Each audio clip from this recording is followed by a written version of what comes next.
give you. In the midst of the storm of discouragement, you need to realize and believe that God is good. Because what's going to happen is one of the lies of the enemy, he's going to say, well, if God was good, why would this be happening? If God was good, why didn't he prevent this? If God was good, how come this circumstance or this situation came about? In the garden, one of the first things he tried to do with Adam and Eve is get them to doubt the goodness of God. Well, has he holding anything back from you? He hasn't told you some things because he's not really good. He wants to take advantage of you. And that's not true. You're going to have to believe that God is good in the midst of anything you're going through. In Psalm 34:8, it says, taste and see that the Lord is good. Oh, the joys of those who take refuge in him.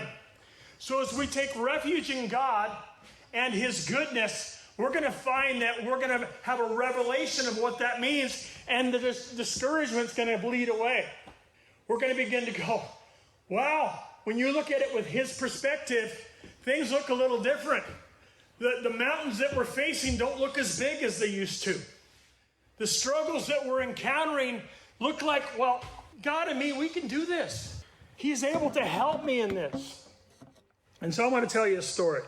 This happened a number of years ago. I was in a situation, and you ever been in one of those situations, you go through a really hard thing, and then you kind of tell God, listen, I really don't want to ever go through that again. So if we could work on that, that would be great. I don't ever want to experience that again. I don't want to ever have to deal with that again. I got through it. I'm still alive. I'm still following Jesus, but I really don't want to go there again. Well, a number of years went by, and then guess what? I'm back in the same situation with the same kind of person, with the same kind of people, dealing with the same kind of things, and I am frustrated. I was going out to pray one morning, and I'm sitting by this trail. I'm going to go hike on this trail and pray. And I'm in my car, and I'm a little bit upset with God. And I'm ever been in one of those moments where you're just kind of venting to God? And I says, I told you I never wanted to be here again. I can't believe this is happening. Here I am in the same situation. I said, I never wanted to have, and I can't believe this. And you don't expect it, but sometimes God will interrupt your whining. You ever had that happen? You're in the midst of just doing this thing, and he goes, hey, can I say something? So he asked me a question. I'm in my car. He goes, yeah, I hear what you're saying, but do you still believe I'm good? Well, what are you going to do with that, right? And I'm actually crying at this point. I'm beating the steering wheel, and I go, okay, I admit it. You're good. You're good. You're good. Even if it didn't work out the way I thought and it didn't happen the way I thought, I had to come to that revelation. No matter what, he is good. And then I had my iPod. This is like 2008, so my iPod was hooked into my car. Listen to the iPods, man. What's an iPod? I don't know. But this worship song came on. It was called Always Good, and this whole revelation. So it's just confirming what the Lord was saying.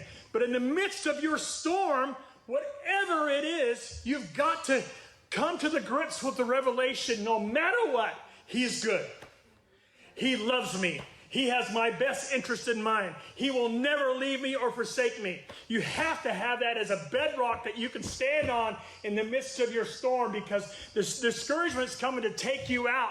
The enemy just doesn't want you, they're going on, they're doing things for God. No, he wants to take you out. He wants you to say, I'm done. I'm not doing this anymore. You can take your Jesus. You can take your whatever. I'm out of here. But we are the people of God. We are not only the followers of Jesus, we're disciples of the Apostle Paul, who went through all kinds of stuff and said, I am moved. I'm in all these things. I'm not going to let these things take me out. Anybody here that you've been beaten with a whip recently? You've been put in prison? You've been, you spent the night out in the ocean, almost ready to drown? You've had people, no. But we're no matter what circumstance comes along, we are going to endure it. We're going to be able to stand.